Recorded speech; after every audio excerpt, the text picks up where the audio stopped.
together to this final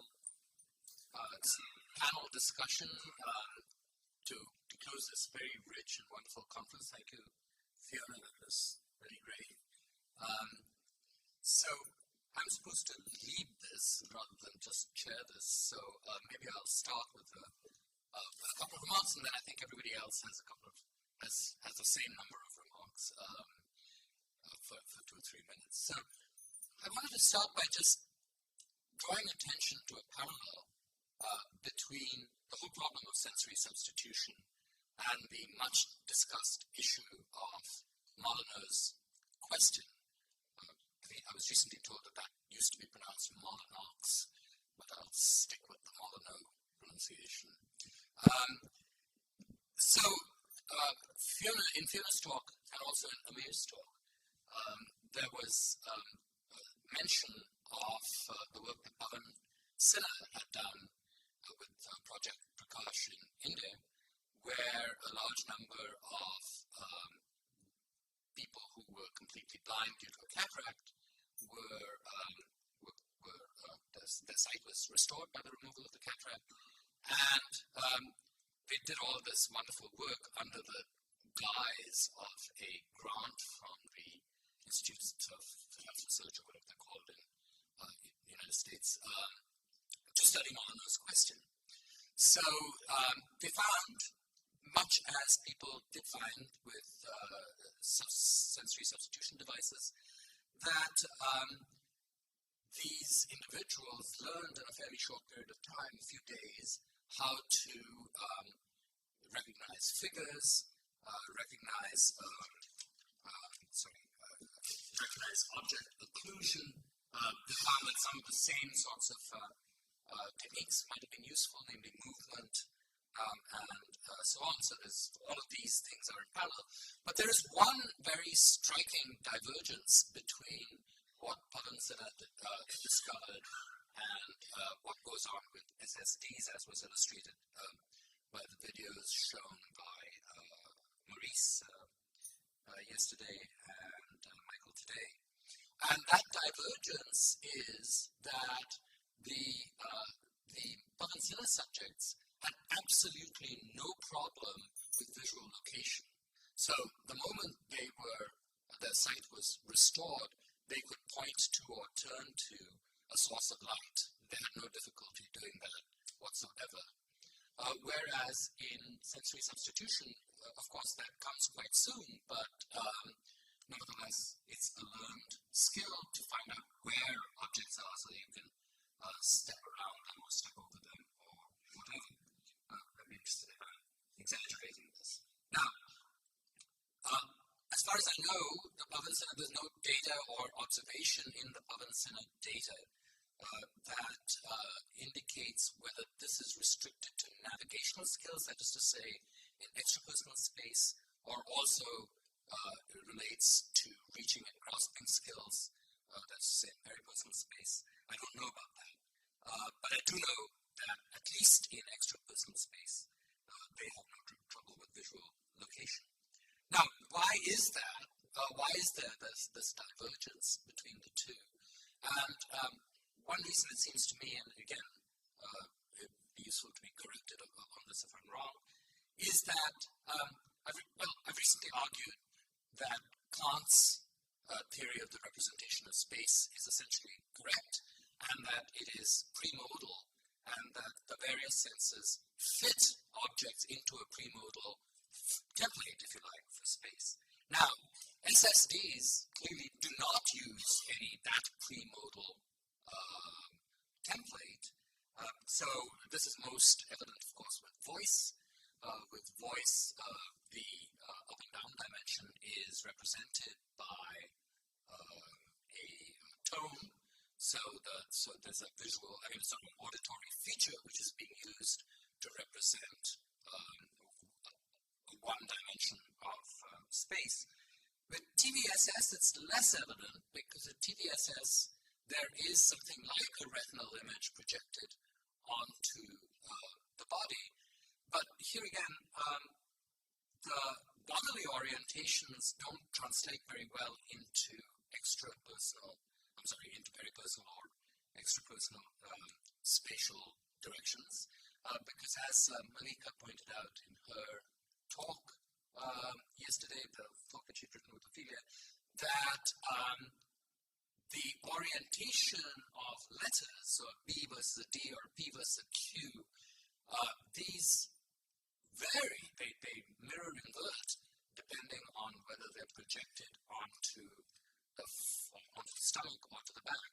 And I imagine that there are similar effects on the tongue as well, though again, it would be interesting to get information. So, one thing that the SSD learned, the one reason why SSD subjects have to learn about spatial location is because the ordinary pre-modal template for the representation of space is not used, is not in play. And I'd be interested to know whether there are ways of getting around that, and so on and so forth. So, with that observation, let me turn to Barry for the next set of observations. Okay, thank you. So, we've been looking a lot at devices which are going to try to replicate some of the things that vision does, but we should still, I think, insist on this distinction between replicating the things that vision does and being a kind of quasi-visual experience.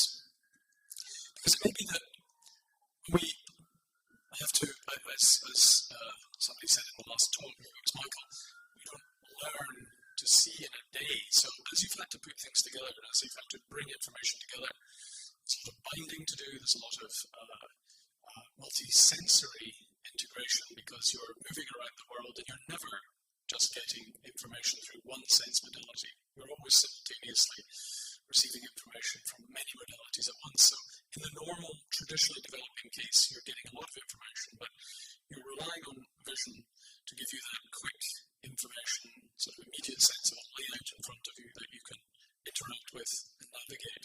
And it's a kind of distal experience.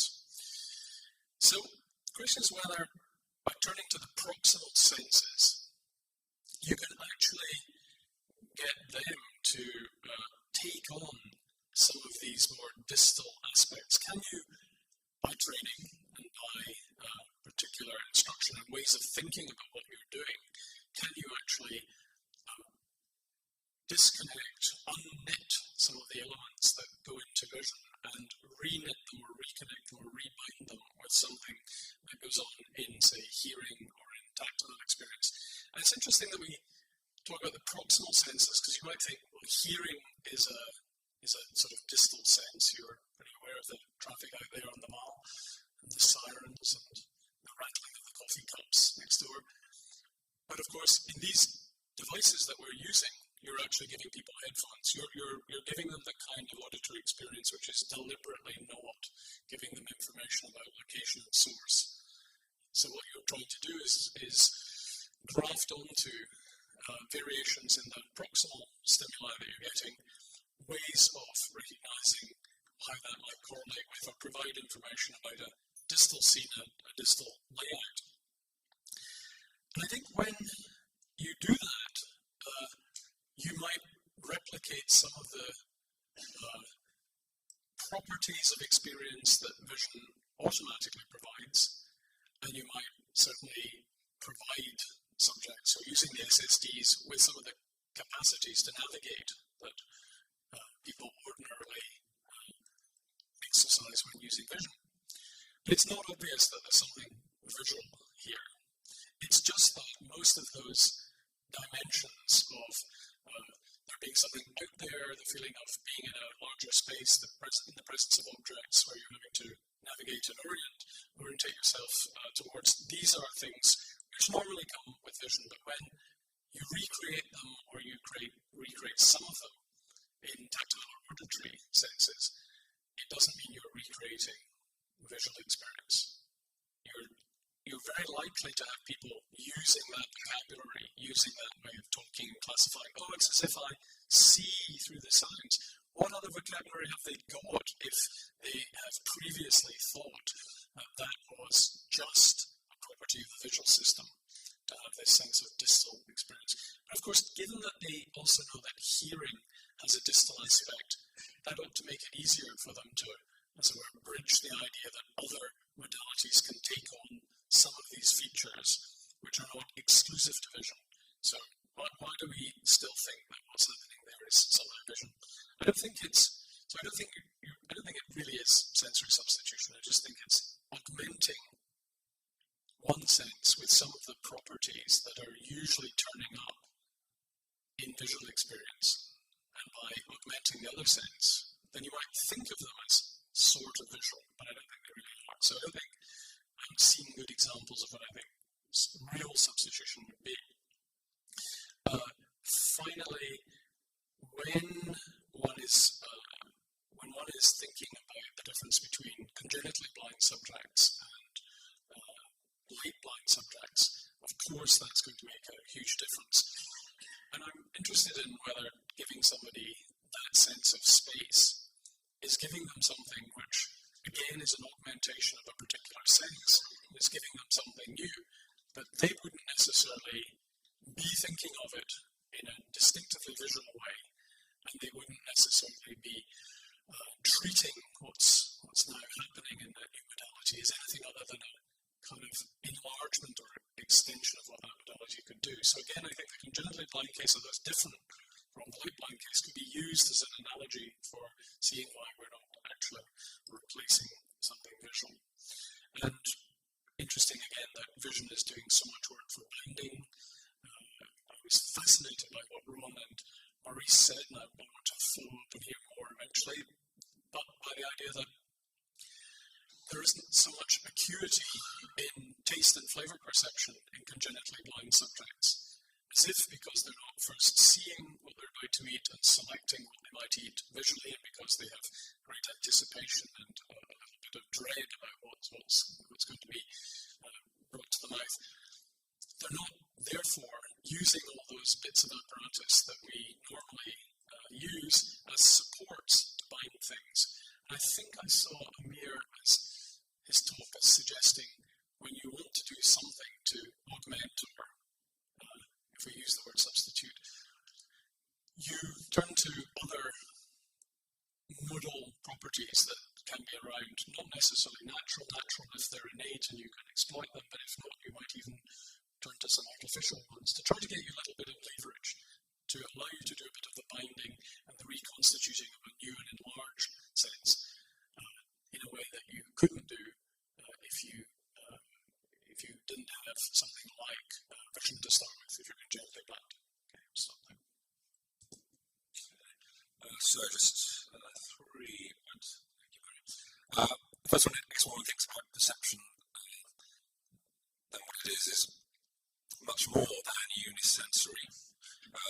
Mostly it's multisensory, if not multisensory in conscious experience, at least multisensory in terms of being influenced by what's going on in the other senses at any given time.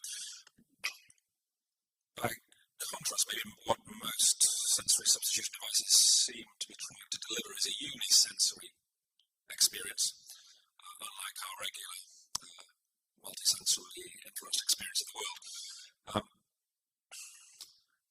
And maybe what it is for us to have taste is more just about what's being transduced on the tongue. It's something about the relation between what's going on the tongue and how much that is influenced by smell. It's hard to pull those things apart. Those senses are so closely connected that part of what it is to be tasting something is that it can be so easily influenced by smell.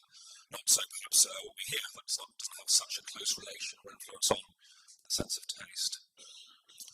Similarly for sound, maybe what it is for something to be sound is more than just what's going on in the ear, but the extent to which what's going on in the eyes can influence what we hear, an asymmetric relation. So that makes me wonder whether for sensory substitution devices there might be scope or more interest in looking at how the substituted experience engages in multisensory interactions with the other senses. If I take a concrete example of something like an auditory system designed to substitute for a loss of vision, then does that auditory substitution device show a typical pattern of sensory dominance for hearing, say, the temporal aspect of hearing tend to dominate over the other senses, or do I see a pattern of dominance of the substitution device such that it takes on the kind of relations to the other senses that vision was being substituted, would normally have in terms of the spatial dominance of vision versus the auditory dominance for the substituting modality, I should say. So I think just there's some scope for multisensory interactions taking place and hierarchies between the substituting modality and others. Second, I think from Michael's suggestion that maybe the conjunctally blind do not show multisensory interactions integration in the same way that those without sensory impairment do. Maybe some surprising result I hadn't heard before that the parchment skin illusion does not exist in the conjunctally blind. Certainly when I see other kinds of cross-modal illusions that are tested in those who've lost their sight, lost their vision, hearing or something else, then it seems that sometimes multisensory interactions can be stronger, sometimes weaker. And it really is not that multisensory integration per se changes its kind of nature or form as a result of sensory loss, rather that the loss of sensitivity or the increase in sensitivity in the senses that are left, paired with some change in the pattern of attention. So it's got sensitivity and attentional differences that result from sensory loss. Those seem to be the root cause of why it is that maybe the two-flash illusion might be less pronounced in the congenitally blind, say, than in the sighted. But the fundamental processes of integration are the same. It's just the relative weighting of the senses that differs on the focus of attention. And finally, there's been some mention of, especially this morning, of the use of correspondences, thinking exactly how to align up different dimensions of experience between the substituted and the substituting. So should we use an increase in pitch of a sound, say, to naturally correspond to something higher up in an auditory display substituting for vision? And the question was raised, well, we need to investigate this because maybe those who have suffered from sensory loss, such as the blind, may not experience the same kind of natural mappings or correspondences between the senses that the sighted have, and hence relying on that large body of prior research on the correspondences between sensory dimensions that the sighted have would not give you a good index for what would make a kind of a great sensory substitution device. And their intuition was different from Michael's, and as much as I thought that if these correspondences between pitch and height, size, brightness, and so on are really just picking up on statistics of the environment, I don't imagine that they would differ that much between the congenitally blind and the sighted. And in fact, if one thinks about examples such as a Buba Kiki effect, I imagine that works just as well in the congenitally blind holding a sharp or a round shape as it does in a sighted person seeing those shapes on the screen. I imagine the pitch elevation, higher pitches being localized higher in space will work just as well in the congenitally blind. And if I see some evidence to the contrary, it seems more likely to think it was how was the experiment done and there's something wrong there, rather than to believe that the correspondences that those with sensory impairment have are very different in kind from those that the rest of us have. And anyway, it seems as though from kind of the decisions that have been made in the various sensory substitution devices that are out there at the moment, the designers of these devices intuitively seem to very often have picked up on the kind of natural mappings that a psychophysical test would show. So some examples of that already, I think, from the first day of the tongue display, how elevation was oriented there towards the front of the tongue or the back of the tongue. Again, some kind of correspondence that's been picked up on. The same with kind of maybe the voice with higher locations being represented by higher pitch of sound. So maybe anyway, the designers are naturally picking up on many of these correspondences, and hence I wonder how much benefit there is from a kind of deeper investigation or time being spent in that area if the blind have the same kind of correspondences the rest of us have, and if the designers of these devices intuitively use them in their display technologies. Thanks. So I wanted to say three things. So the first thing was about the sensory motor theory, and there's been more discussion of that point, I think, at this conference than I expected, and I think that's I was really pleased that there was. So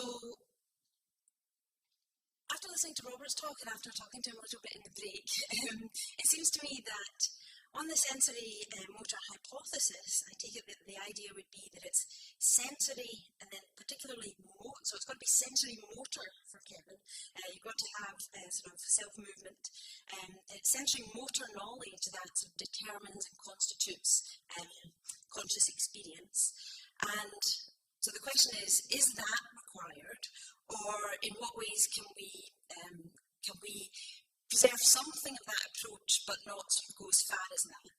And one thought would be you can lessen the sensory motor hypothesis to be a sensory movement hypothesis, where you don't actually yourself need to move yourself, but actually you have to have motion. Nonetheless, you have to be moved in order to see. And then there's the thought also is, do you need knowledge of these things, or can these things is it just the case that these things need to be taking place in order for you to come to have the sort of perceptual experience that we have? And I suppose Robert was also sort of saying, rather than thinking of the sensory motor or sensory movement as being determining or constituting our experience, maybe we can think of it as just being a necessary condition for our experience. So that's one issue. A second issue, and again something I'm delighted that I feel I've learned a lot about, is thinking about how the sensory substitution devices tell us about perceptual learning. So one nice thing has been thinking about lots of contrast cases that we haven't thought of before. So, for example, comparing the sensory substitution devices and the learning that goes on there to people who are blind and who've had cataract operations to remove their cataracts, comparing the perceptual learning that goes on in those two situations.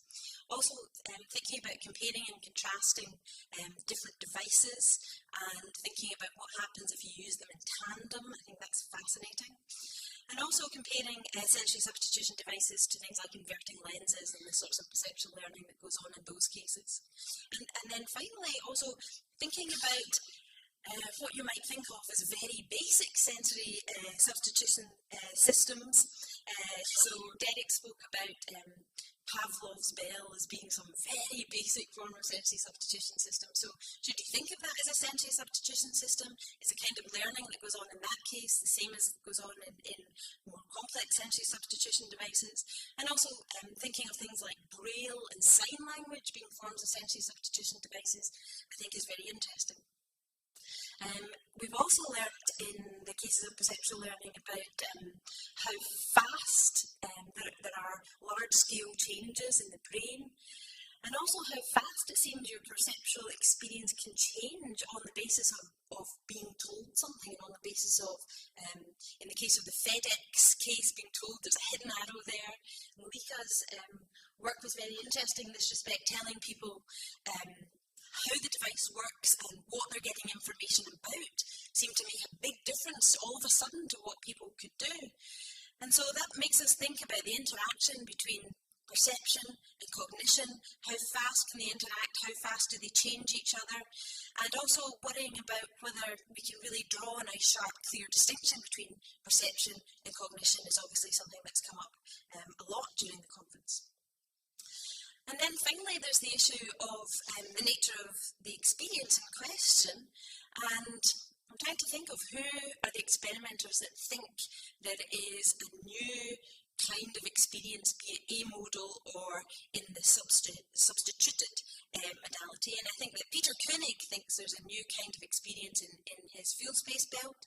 And I think that Jamie Ward, who, I'm not sure if Jamie's still here, but he was around and made some fascinating comments during some of the talks. He thinks in the case of PF and CC, where there's been very long-term use, he thinks that these people have come to have a quasi-visual experience, but none of the other researchers do. I think it's been quite striking how they just don't think there's a radically new kind of experience.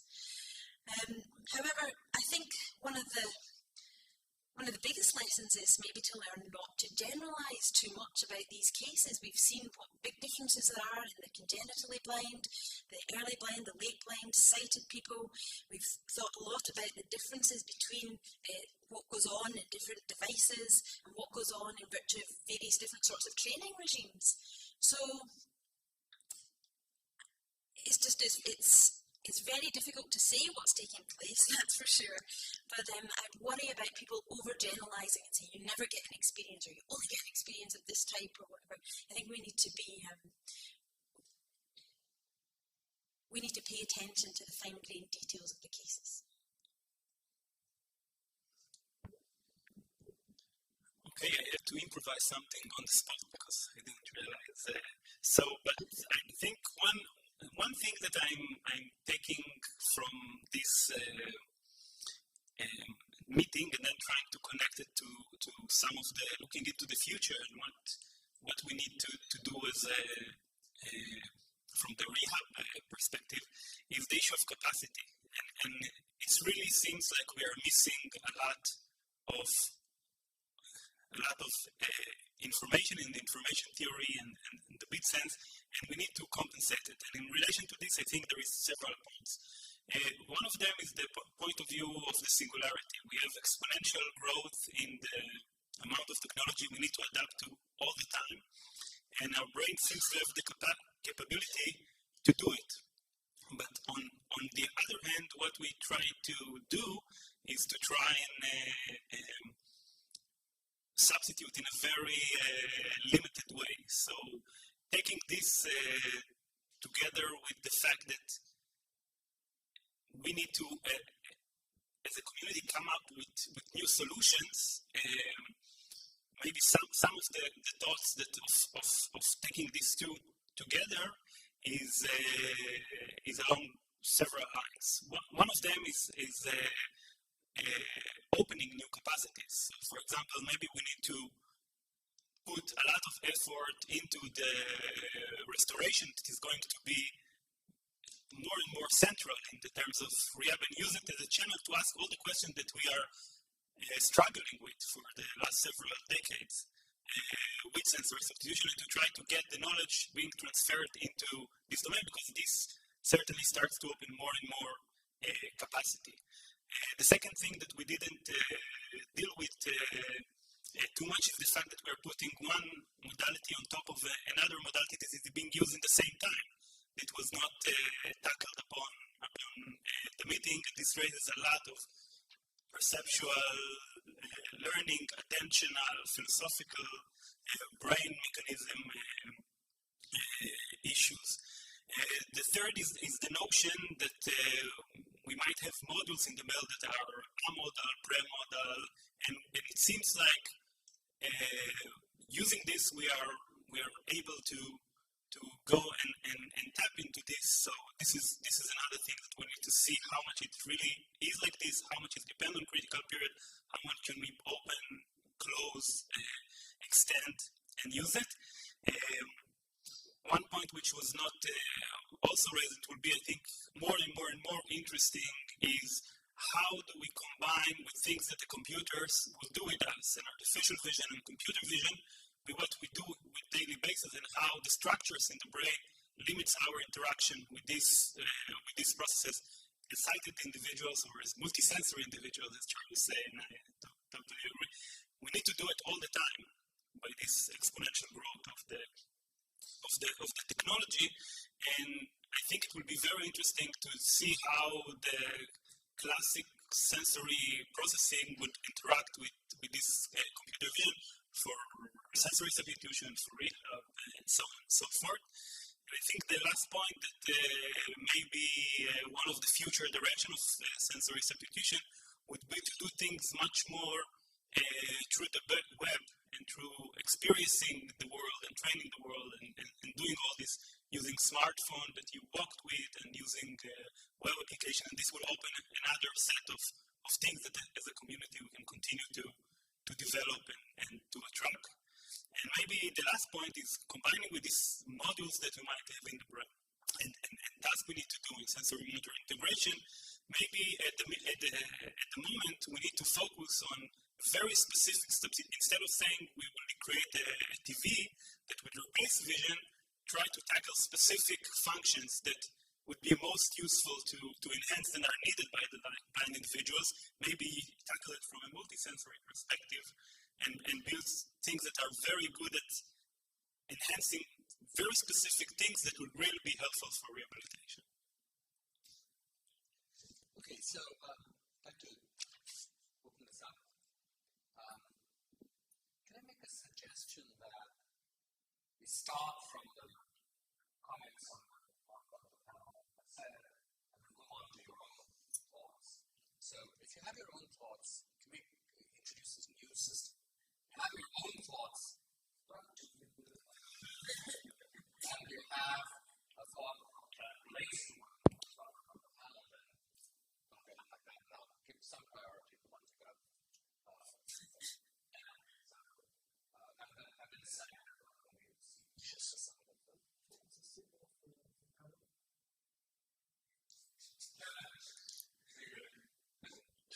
I'm going to be provocative and say I'm really shocked.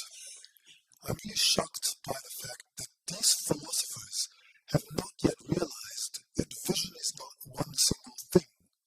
And both Fiona and Barry, when they say, oh, we're so sad that sensory substitution doesn't really give rise to real vision, to say that is to fall into the trap of thinking that real vision exists. There is no such thing as real vision. Vision is a battery of capacities that we have. It's a varied battery of capacities. And the whole sensory substitution literature and what's been going on in the last 20 or 30 years just shows that it's not a single capacity. It allows you to gain information in different ways, and the different substitution devices allows you to get it to different extents. I think, doesn't this show that philosophers should give up the idea that vision kind of is a single thing? I'll give it up when I hear a good argument to do that. But I still think you're right, and we're slightly at cross purposes, because certainly I'm not thinking vision is a single thing. I like the idea of vision as a battery of capacities and skills.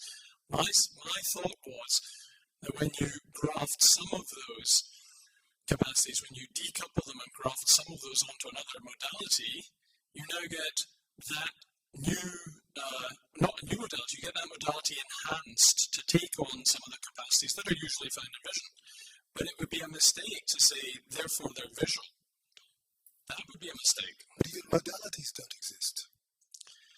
That's a much bigger question, Kevin, I think. But look, it's just not going to fly, however much you try to convince us by talking about sensory motor contingencies. People say, I'm just not looking at Kevin when I'm using these devices, however good the capacities are. I'm just not looking at him. That is true, because those devices can never get this sufficient number of pixels. They never have the same time response. It's impossible. But that's not because there's something special about modalities. It's just because technologically, it's just never going to be possible. Well, even that, I don't accept that's the right way to draw the distinction, but even that would be enough to say, so there is something we mean specially by vision in practice. But it means you can't hope. You and Fiona seem to somehow hope that... No, I'm not hoping at all. I think on the contrary, I think it's a kind of fantasy of sci-fi that you're going to be able to provide someone with exactly what they had in vision by using the other senses. But what you're trying to do for the rehab point of view is give them navigational skills, a sense of awareness of their surroundings and so on. You can do that. That doesn't mean you're giving them vision. So I'm going to tag team out if you want to take it in. So, I just said very little about what I thought vision was. In fact, I don't think I said at all during this conference what I thought vision was. So it seems kind of odd to be accused of something that when you've not even really commented on that issue.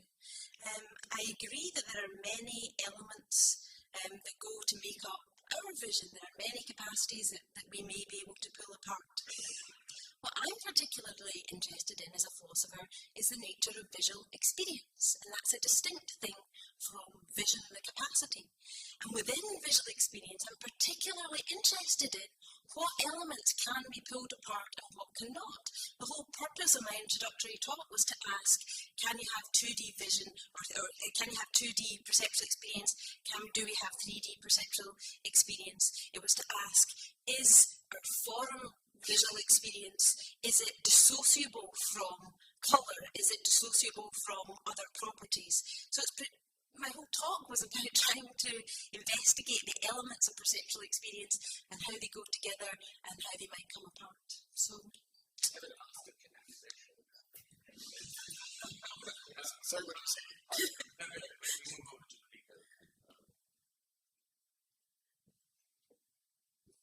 Thank you. I feel bad because my comments will seem very small after putting out such a big question.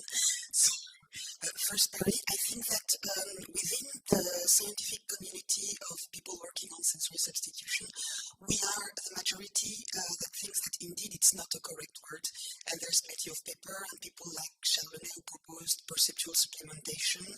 And the question is, we could all agree on having a new term, but then it's going to be very complicated to understand that we are still speaking about the same thing.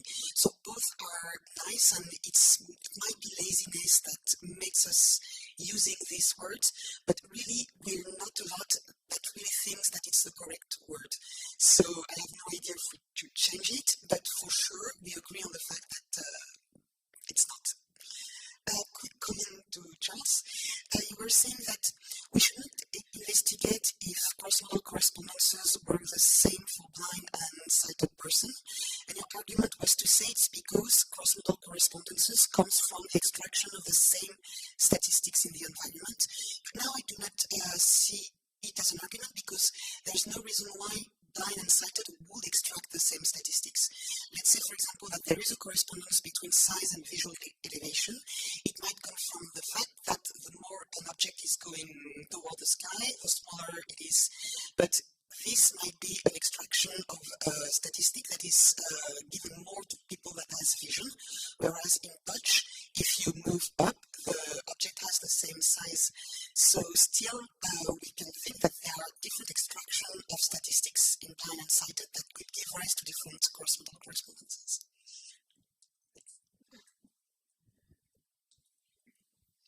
Any response?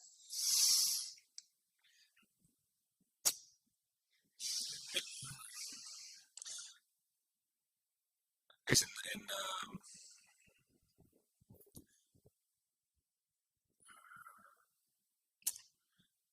maybe you can pick up. So for many correspondences, the statistics will be available through various senses. There may be some that are lost, inaccessible through lack of vision.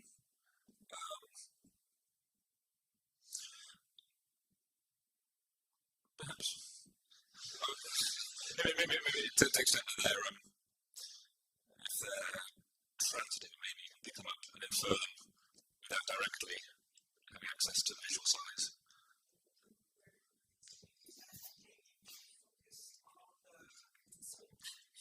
It was just to moderate what I said, but maybe where your comment is really right is that we should focus on investigating the cross-modal correspondences when we have a reason to think that there might be indeed a difference in the extraction of the statistics. So.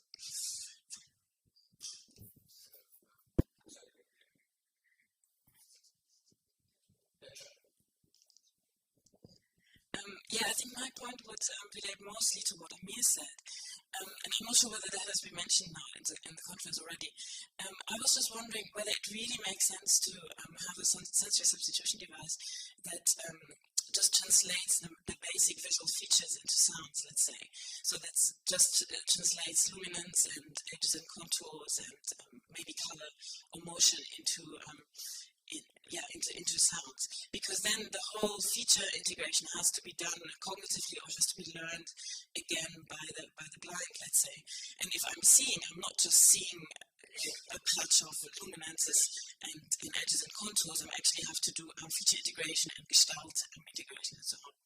So wouldn't it be better maybe to develop a sensory substitution device that does some kind of object recognition for me already, that would tell me, oh, this is an object, and these are moving things with faces, so these must be people. These are moving things that might be a car and so on. So would it be possible to combine these sensory substitution devices with some algorithm from computer vision, and that makes it just easier for me to it takes some of the computation for the feature integration into account, and that might also help towards the capacity problem. Yeah, actually, I totally agree, and I think it was one of the points that I raised, that we will need to think about ways to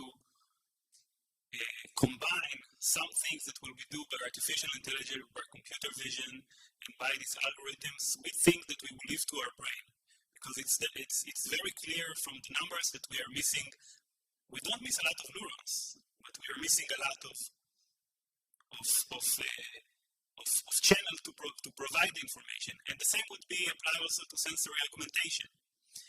I think there is a lot of challenges that you have to realize, even when a computer can do things for you, because then you would use a lot of language into accessing spatial representation, and you would have issues of time and what information do you provide, but not what you would leave to the brain. I do believe that the brain can learn all this gestalt and visual integration, etc. It might be long, very demanding in rehabilitation, etc. So I think there is two paths to follow. One is to develop, and we're really stuck. We're really stuck for many years, and even here with all the sensory substitution that were presented, they are very limited, and we're not moving forward fast enough. So one approach is to be more modest and to say, okay, let's give only some part of the visual that it's most useful to have improved abilities that are important, independence, navigation, etc.,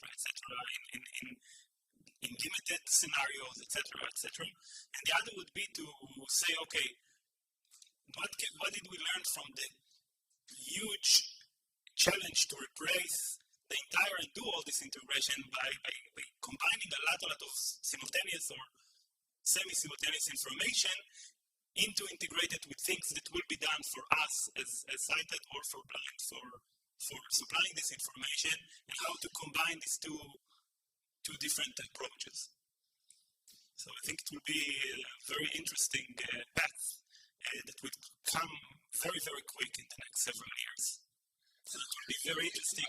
Because it seems to be the question was to put in certain kinds of hand code, as Jonathan said in his talk, certain features of the scene. Hand code those onto the transduced image on the tongue or the back or wherever. I know what that requires is that you put in more information that's already there. And since you're having difficulty with the resolution already, isn't that going to be quite difficult? As I understand the question of Petra, the idea would be not to add more and more challenges and more encoding onto this existing channel, but to say, okay, let's have the computer solve for us some of the issues that we need to face in vision. For example, looking now at Fiona, I know that this is Fiona. I can work like crazy integrating all the pixels, etc. I can have a computer learn from various angles and some aspects of reading and some aspects. But just like Michael showed this memo from the 60s of we would meet this summer and solve these artificial vision issues with all the luminance and all these other issues that arise, etc., is a huge effort. And to do it online is again. So you will have to decide what do you do automatically, how do you combine things that are not automatic and you leave to the brain to compute, and how you most effectively combine the two and combine it with the constraints of the brain. Which models do we have for which functions, which styles, for which sensory motor abilities that it's important maybe for different individuals also. It's different for what they need to accomplish or what they want to do. In order to have the most efficient things, and then to have all the insights from perceptual learning, from the correspondences, etc., etc. So I think there are many points that were raised here that would be really, really interesting, both in the theoretical level and in trying to combine and make it something useful. So,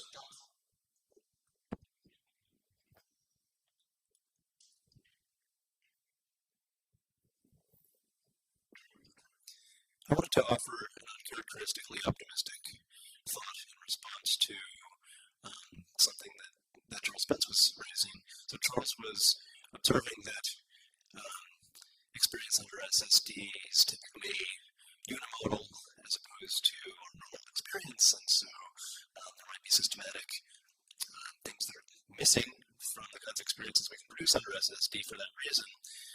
That's in some respect in tension with at least one thing that Amir said, namely, this struck me as interesting and right, that when you are using an SSD, you're laying a new build modality on top of an old one. So there's at least some kind of integration. Granted, not the full spate of integration across modalities that one normally gets, but there's at least some level of integration going on there. In addition, putting that consideration aside, even within the one new grafted modality that has been created, there's all kinds of Q combination, presumably, and I would assume that you can get all the sorts of kind of feedback and feed forward going on between the Qs that are being combined. So maybe a glass half full way to think about these experiences then is that it's not that you're completely making them unimodal, but rather that you're reducing certain sources of multimodal interaction.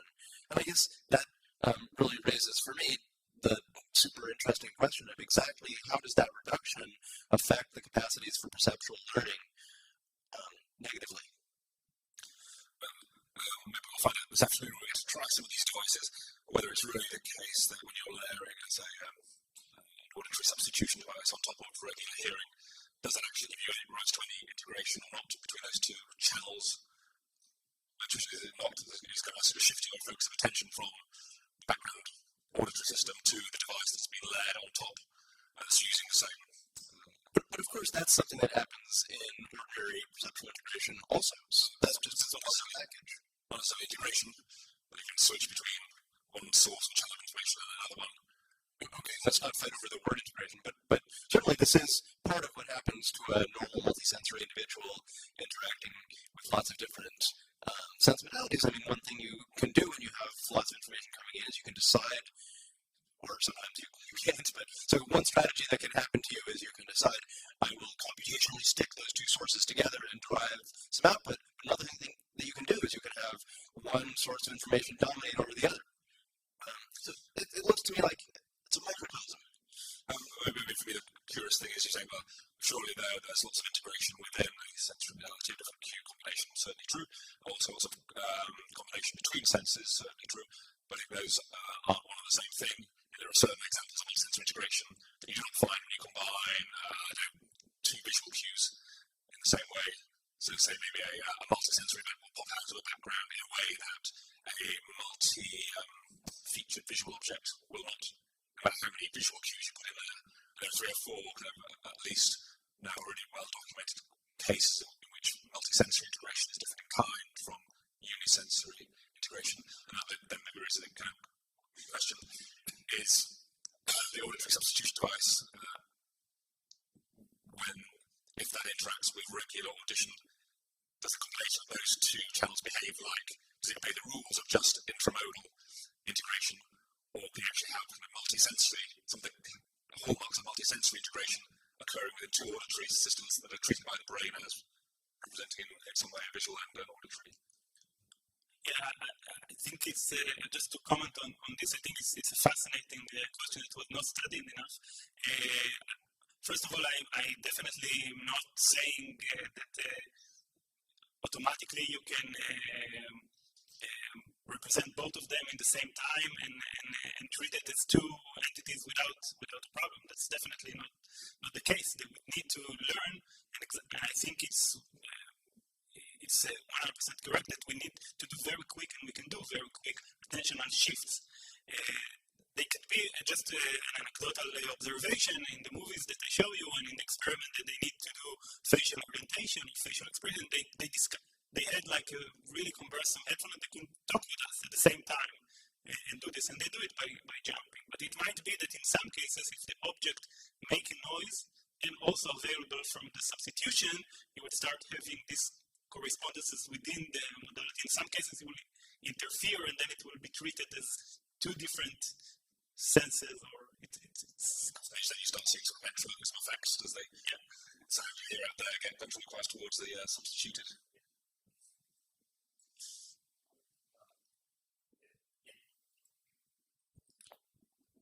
Yeah, it's really just a very slight observation on what Marika was saying about the terminology of sensory substitution, that there isn't another term. I think there was a paper in the last couple of years by Peter Freers, who was proposing the idea of an enactive interface, which would sort of incorporate things like sensory substitution and broaden it into ideas like, I think,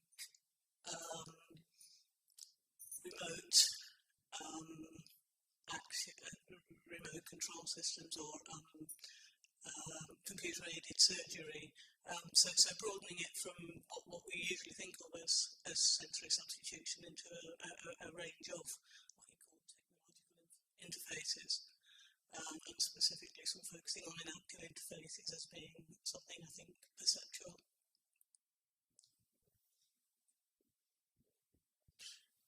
Can I go back to what I thought was the start of Petra's question? I mean, you started by saying, are we coding or remapping for spatial information in a way that's sort of visual, but it's not easy to make use of it? You wonder whether then you shouldn't be thinking more in terms of using the kind of spatial coding that's more natural to sound. I mean, so if the training regime was better, by just giving people the ability to do echolocation, you would just do that. But there might be a halfway house. There might be somewhere in which there's still too much of a thinking about coding for features because we decided to make these things. We're still thinking about them in very visual terms and then trying to convert it. Might be you really have to work on ways in which the substituting modality, you're exploiting some of its spatial coding much more naturally.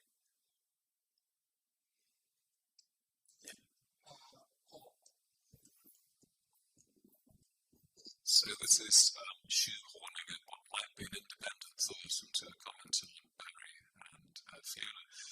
And it relates to what is actually had in mind when you're trying to recreate visual experience. Are you trying to, is the criteria phenomenological, or is the criteria conveying all the bits of information that you normally get in visual experience, or is it in addition to do it in a visually structured way or something like that? Because some of the stuff that I heard say, I wasn't quite clear what was heard in mind, so let me give you a little illustration of this. One thought which was expressed right at the beginning was that perhaps we could have sensory substitution devices for structural and spatial properties would be hard with regard to colour, say, or something like that. But if one took colour to be some objective property in the world, then presumably one can go and have a detection device for that as much as for anything else, which could then transpose it into a sound or something. Presumably one could get a lot of colour structure and forget about colours, forget the structure of sounds. So the thought that one couldn't produce a device which picked up proprietary sensory properties of one modality in another kind of form seems unlikely to be true, but it might be the case that one might think that one would never get the phenomenology of it or something of that kind. And I worry that that thought is kind of a slightly anti-representationalist thought, because one might think that if one has all the should get the colour. And the additional thought one might then think is, well, look, I mean, the difference between the case of our sensory apparatuses that we have and the case of sensory substitution devices is we're kind of being presented with, in our audition or in our touch, the mode of representation, almost like the qualities or the something of this other device as intermediary. But then the question would just be, when does one move from that to having these intermediaries fully integrated and become actually giving you the information immediately? And I can't see why it wouldn't be the case that one could get colour as much as anything else. So the question is, in one sense, it might be a perceptual learning question, but in one sense, it might just be a question of what is it to have representations, not what's represented, but representations properly integrated into one's perceptual pickup, so that it counts as transparently giving you what they represent rather than the thing which is being used to represent.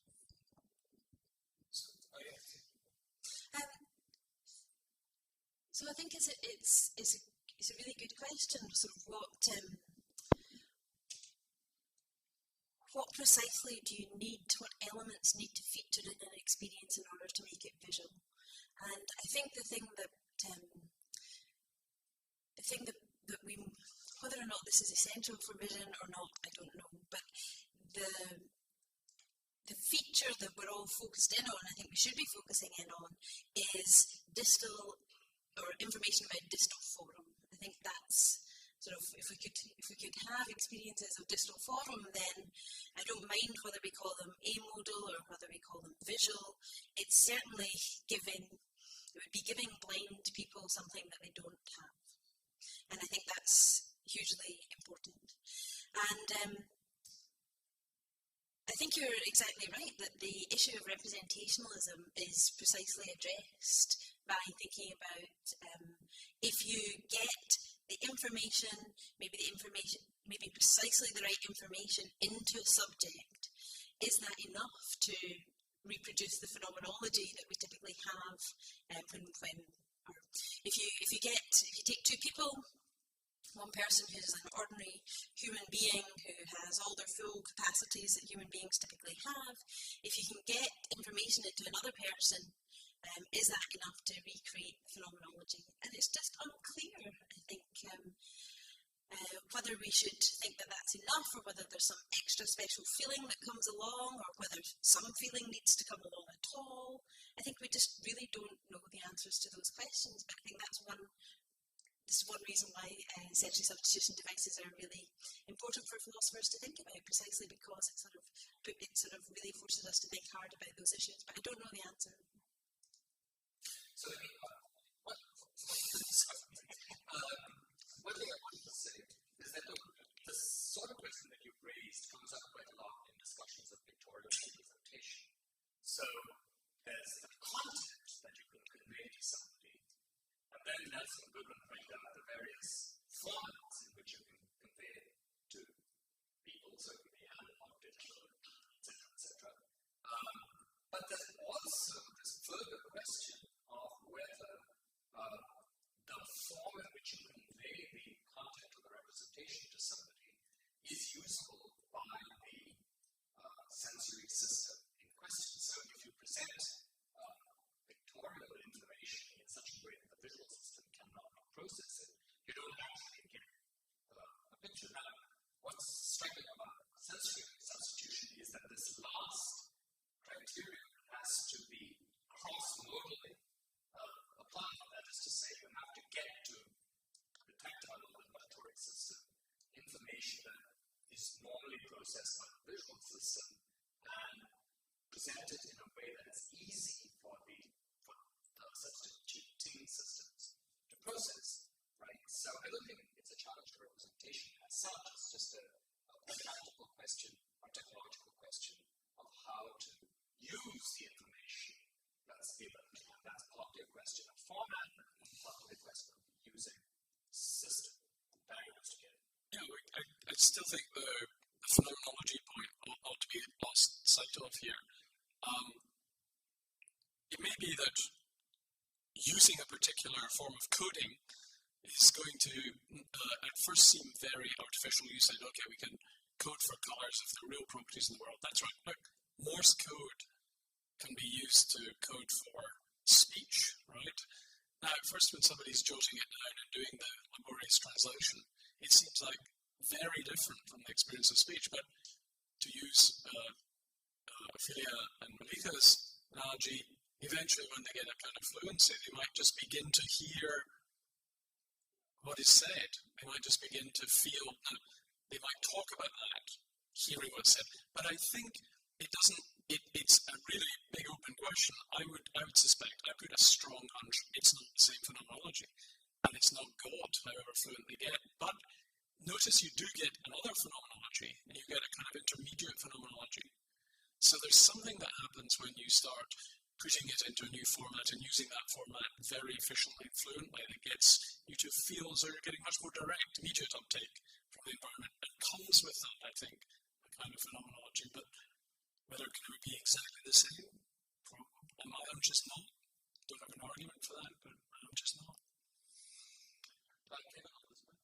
Yes, on this point, it seems to me that in addition to the content that you're talking about, Mohan, and the format, there is the way you get the information, and that's where the sensory motor aspect comes in, and that's where I think the phenomenology comes from. So you have to add that into as a third component. Okay.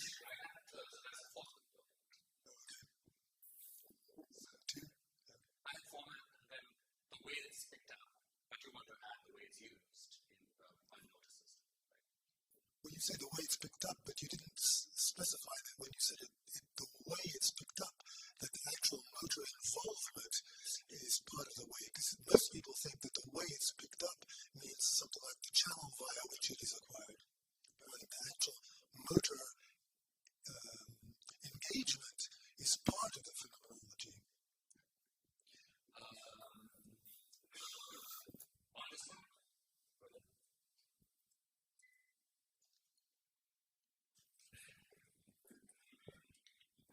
Yeah, thanks. So just quickly on the phenomenology point, something that I think unfortunately didn't really get to come out too much was some of Malika's nice work on subjective reports.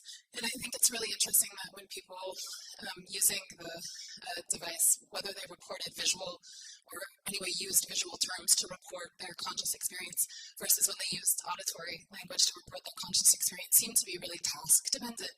And that you might think that that's important, especially if you have certain theories about phenomenology that I like that have to do with discrimination, right, and discriminating in particular kinds of spaces, and you might have more than one space, even within a particular modality, so that when we talk about something like visual phenomenology, actually, right, we might want to break that up into things having to do with these sorts of spaces, and I think that really nice work about subjective experience, I don't know how much of that there is, but anyway, in Malika's great work on that, it really was task-driven, and that's not a knockdown argument against either representationalism or a special something or any other kind of particular view, but I do think it supports anyway kinds of views that I like, where at least you want to have some story to tell about the discrimination and why that might be important in the way that we report our phenomenology in these different kinds of cases. Yeah.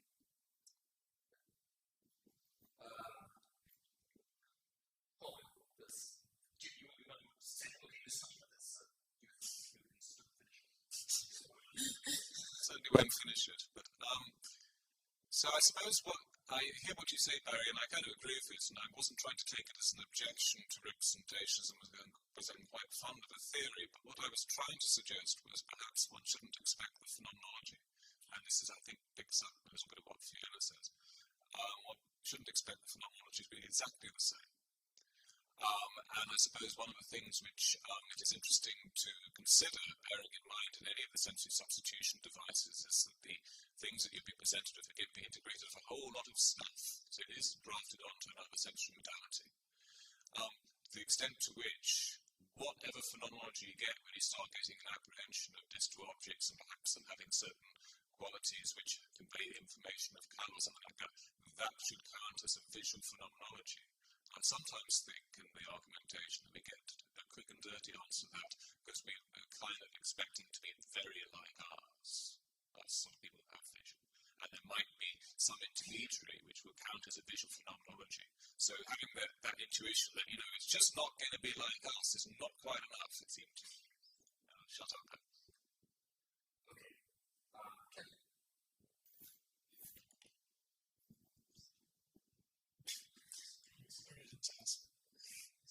So I wanted to go back to what Fiona was saying about sensory substitution and perceptual learning. So I just wanted to ask, in what way do you mean that sensory substitution devices are instances of perceptual learning? And it seems like there's sort of two strands so far in the discussion. One strand, and I think they're related, but one strand was this idea that there's some sort of phenomenal change potentially in the perception of someone who has a sensory or is using a sensory substitution device, and that might be important for philosophers in terms of questions about the contents of perception. But there's also this other strand, which again is sort of related, and I think that Robert was talking about this strand more in his comments, and it comes up in Malika and Ophelia's work, and it's just this idea of coming up with a typology of what exactly is occurring when people are learning to use these sensory substitution devices, and there's a practical upshot of that. So the idea is that when training people, you need to get them to develop distal attribution, distal localization, and generalization, and that's a second sense of perceptual learning, I think, but it pulls apart from the phenomenology. So yeah, I absolutely agree. I didn't say, and I didn't mean to imply that perceptual learning has to be something about changes in our experience. So I spoke about the perceptual learning point in advance of speaking about what's the nature of the experience precisely for that point. I think, as you say, we can wonder about what the changes to the experience are, whether there are any, or we can think about more general changes in consciousness, which might just be pure judgmental or belief changes or knowledge changes. But we can also, as you say, think about what sorts of discriminations can people make, what can they do in virtue of using a device. So I didn't in any way mean to suggest that we only have perceptual learning when we have experiential change. What I did say was that I think what's good to do is to compare and contrast these devices with other forms of perceptual learning, like when the blind are made to see in cataract surgery, comparing the different sensory substitution devices, comparing it with inverting lenses, comparing it with things like Braille, sign language, Morse code, and simple signalling systems like Pavlov's bell. Yeah, so I didn't mean to accuse you of ignoring one sense or the other. I just thought that it might be helpful to think about in what way sensory substitution devices are instantiations of perceptual learning, and there might be multiple different ways that they go together in some way and pull apart in others. Thank you. I would like to come back to Barry's comment. So he stated once again what he already said right after my talk. And kind of like Barry's view on sensory substitution, and I agree with what he said. To put the things clear, do not think that any of the researchers working in the field reasonably think or state today that sensory substitution or vision substitution is vision, or that we really replace vision per se.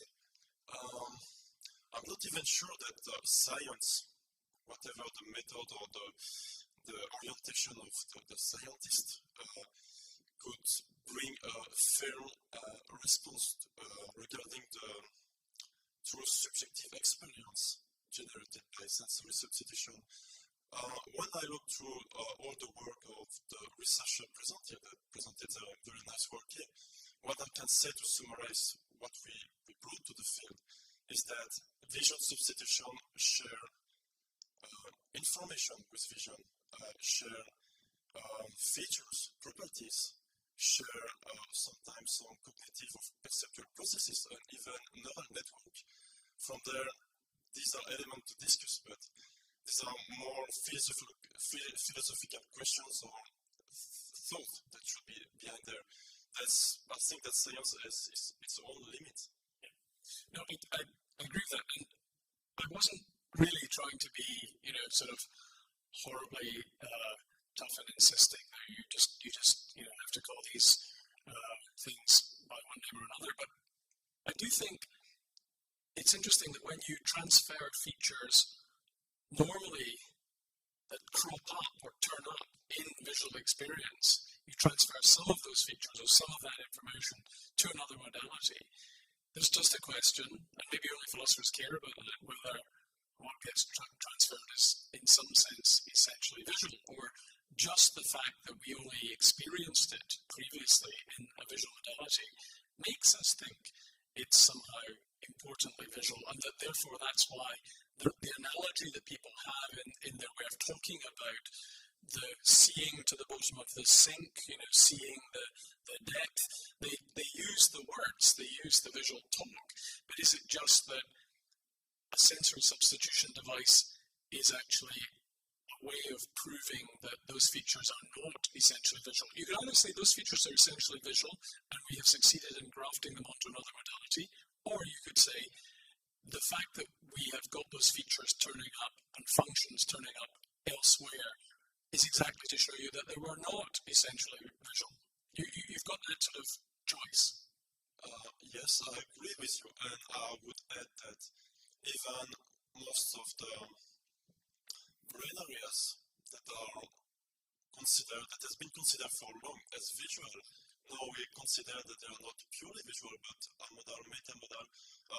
Amir's work demonstrated nicely, and other teams in other domains have also shown that several brain regions within what is called the visual cortex can be specifically recruited by other modalities. And that seems right. That's why I think, again, using, and Fiona said that in her introduction, that's why using the imaging data doesn't solve anything. And Amir's work is just a beautiful example of how other things go on. I also heard from Maurice that in congenitally blind people, when they're doing smelling tasks, they're actually recruiting the visual cortex. It's just that that's a piece of cortex, usually recruited by vision, but could be used for other things. Yes, I would add also a little comment about the use of some term like seeing. Just to let you know, a lot of blind people are using the term see. There is a long time that I haven't seen you. I'm going to see that, or I haven't seen that movie, but really it's blind. And most of them are congenitally blind, so we can rely strictly on the words that are used to define. Absolutely. Okay, I think we have time for one question or eight.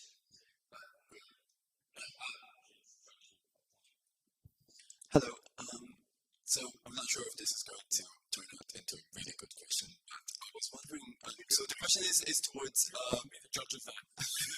So I direct my question to either Barry, Smith, or Fiona, and I was just wondering whether the notion of transparency can play any role with some of the questions with regards to the phenomenology. So transparency, I'm feeling slightly anxious using this notion of transparency because depending on the day, I think I understand it one day and I think I don't on the next. But I thought the idea, say in visual experience, the idea is that when I notice those properties, I just, I see through the properties of my experience and when I see, when I look at the chair right here, I just see the color as a property of the chair. And we've been talking about whether the phenomenology, say, of people who have sensory augmentation devices, use them. It seems to me that maybe transparency can kind of play a role in saying why it's so different. I imagine that when you look at a face and you sort of hear those sounds, I wonder whether those subjects kind of perceive the sounds as being there belonging to the face in the same way that.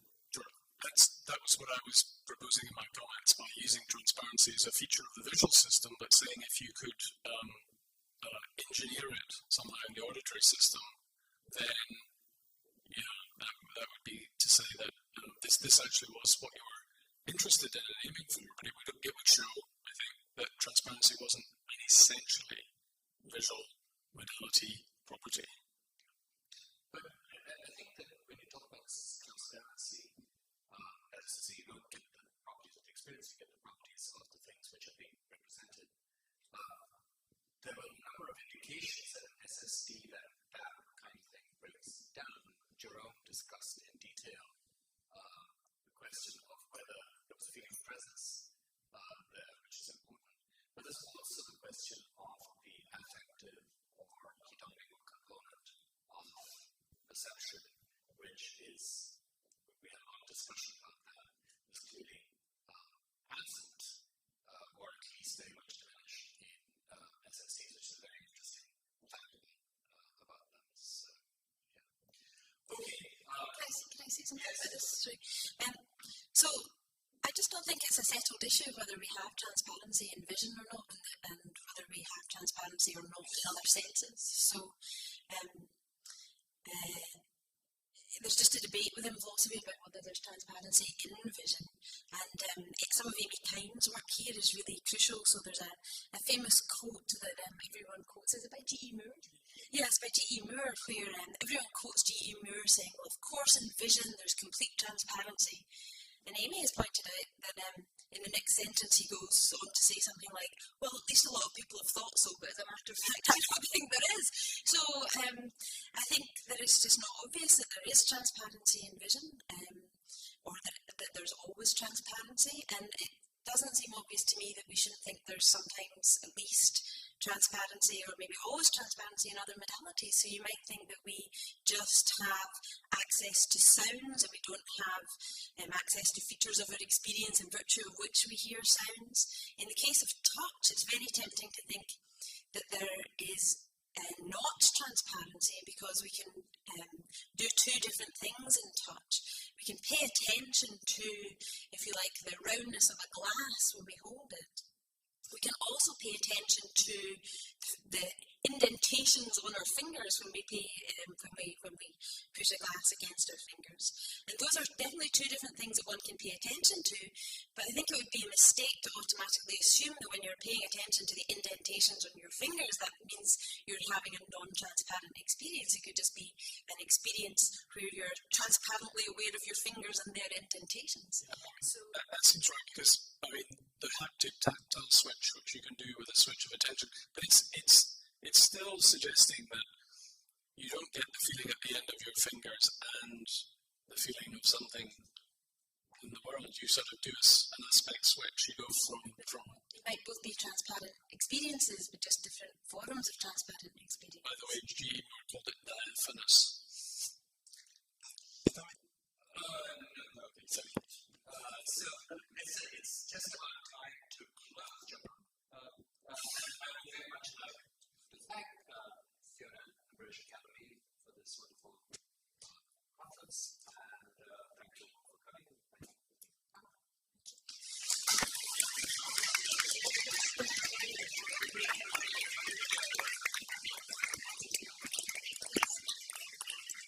So a couple of announcements. First of all, if you're interested in these issues, which I assume you are because you're still here, please keep an eye on our website, because we've been recording things, we're going to be videoing this afternoon, and we're going to be putting up some slides if people will allow us to put up their slides and so on. So there's going to be lots of material from the conference appearing on the website, and we're also thinking about putting a volume together on sensory substitution. So please keep an eye on the website. Secondly, we would like all the speakers and commentators to come together for a group photo, given that the British Academy have a photographer. We would like the speakers and commentators to come together for a group photo, and at that time, John, could you stand up and wave to people so that people know who you are? John would like everyone who's doing a demonstration to have a word with him before lunch, so at the time of the photograph, just before or after the photograph would be perfect. We're going to go for lunch. And then we have a setup period where you're welcome to be here and linger if you want to talk or look at the equipment as it comes out of its boxes and so on. And then officially the demonstration event begins at 4:30. But by all means, stay here or go out for a walk, please yourselves. The network was to research as a reporting team from four graduate students from four different institutions. They will be working on of the conference with some questions and possible discussions. Yeah, so there should be a way for people to continue the discussion after the conference by, I will put a link from the website to the network's discussion forum and vice versa. So.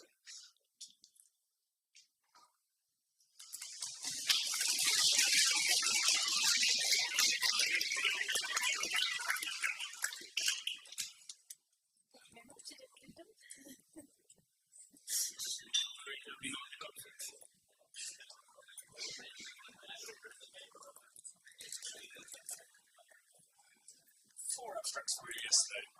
40 ones. What's your physical? I'm repeating it. Mentioning